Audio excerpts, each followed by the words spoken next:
Pada saat Belanda melakukan penjajahan di Indonesia, terjadi perlawanan di berbagai daerah. Salah satunya terjadi Perang Patri dan Perang Diponegoro. Maka pada video pembelajaran ini kita akan memfokuskan untuk membahas Perang Patri dan Perang Diponegoro.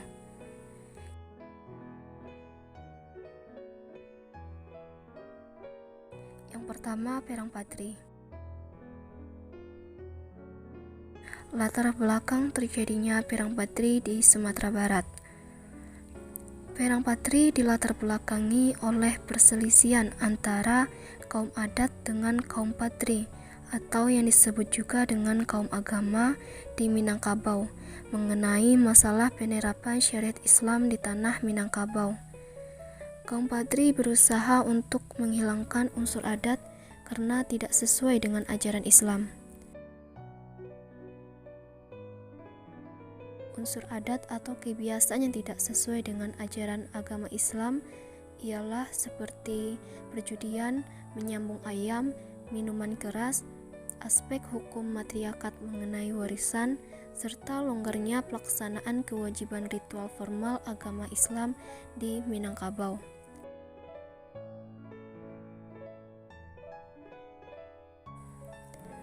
Perang Patri sebenarnya merupakan perlawanan dengan kaum Patri terhadap dominasi pemerintahan Hindia Belanda di Sumatera Barat.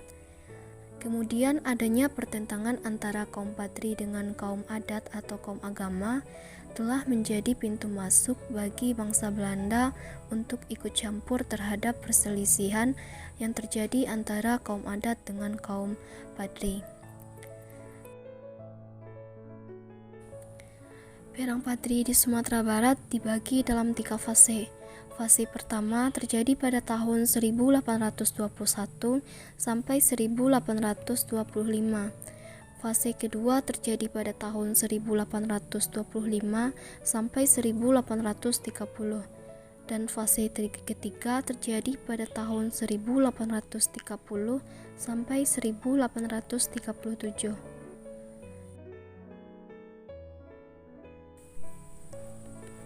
Perang Patri pada fase pertama.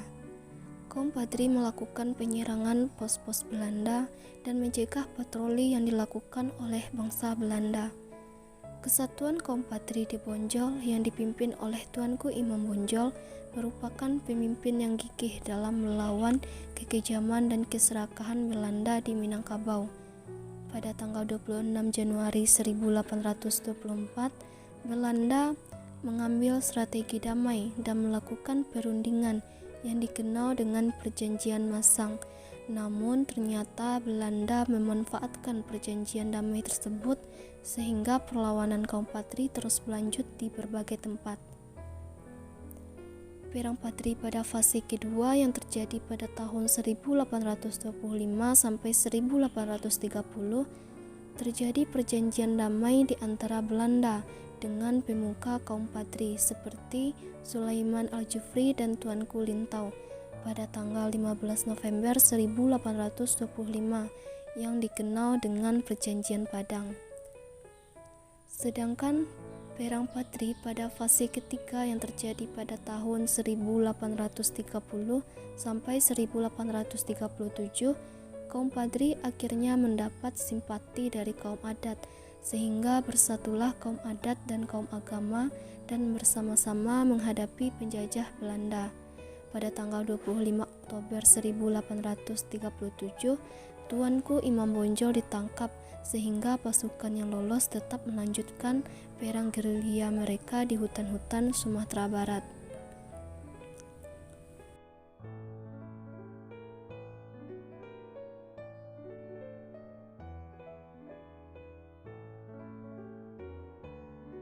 Yang kedua, Perang Diponegoro. Perang Diponegoro atau yang dikenal dengan Perang Jawa merupakan perang yang terjadi antara penjajah Belanda dengan pasukan yang dipimpin oleh Pangeran Diponegoro.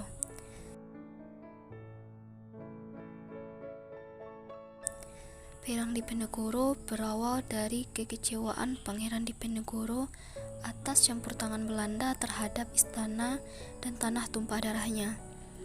Kekecewaan tersebut akhirnya memuncak ketika Patih Danurejo atas perintah Belanda memasang anjir atau yang dikenal dengan pancang atau patok. Maka secara sengaja pemasangan pancang ini melewati pekarangan milik Pangeran Diponegoro tanpa seizin Pangeran Diponegoro.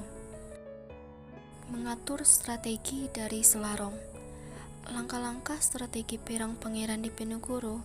Yang pertama, Pangeran Diponegoro merencanakan serangan ke Keraton Yogyakarta dengan mengisolasi pasukan Belanda dan mencegah masuknya bantuan dari luar. Yang kedua, mengirim kurir kepada bupati atau ulama agar mempersiapkan peperangan melawan Belanda. Yang ketiga, menyusun daftar nama bangsawan, siapa sekiranya dapat dianggap kawan dan siapa sekiranya dianggap sebagai lawan. Yang keempat, membagi kawasan Kesultanan Yogyakarta menjadi beberapa mandala perang dan mengangkat para pemimpinnya. Dari Selarong, Pangeran Diponegoro akhirnya menyusun strategi perang.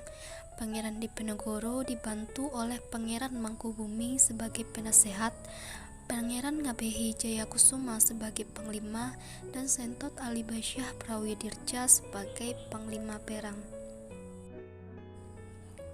Perluasan perang di berbagai daerah.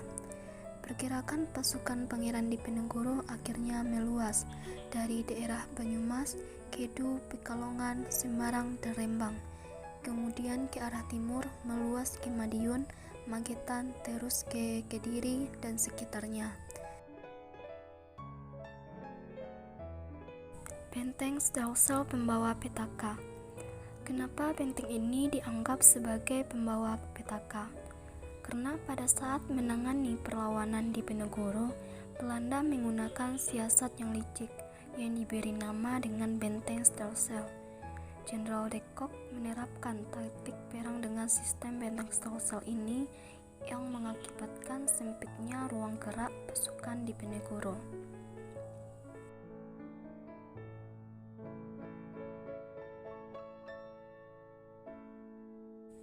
Pada tanggal 17 Oktober 1829 ditandatanganilah perjanjian Imogiri antara Sentot Prawirodirjo dengan pihak Belanda.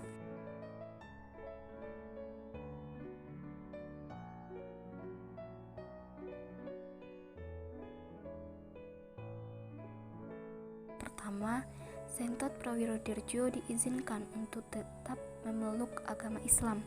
Yang kedua, pasukan Sentot Prawirodirjo tidak dibubarkan dan ia tetap sebagai komandannya. Yang ketiga, Sentot Prawirodirjo dengan pasukannya diizinkan untuk tetap memakai sorban.